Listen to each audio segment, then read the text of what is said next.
Magandang araw mga kalingap. Na pag-isipan ng EDSI na mamasyal at sa hindi inaasahang pangyayari ay nakaranas ng pagkadismaya, dahil sa naranasang pagsakay sa matataas na rides, subalit hindi naging maganda ang kahinatnan pagkatapos na mangyari. Halatang takot na si VNC at napaluhan na lamang sa mataas na rides at di na niya kinaya.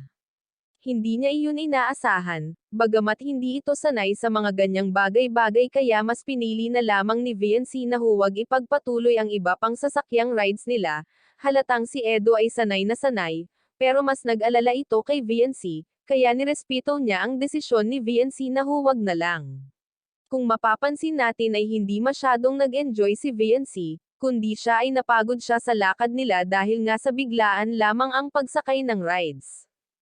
Subalit ipinakita ni VNC na kaya niya makipagsabayan at alam niya kung paano ito pakisamahan sa lahat ng gustong gawin ni Edo, para sa ikakasaya nito, at hindi maging malungkot ang araw na iyon, na naig pa rin ang kaswitan nilang magka-love team hanggang sa labas, at di maiwasan na mapagkakamalan mo na totoo talaga sila sa isa't isa. Maraming salamat po, pakisuportahan po lahat ng bumubuo ng Kalingap at sa aking munting channel.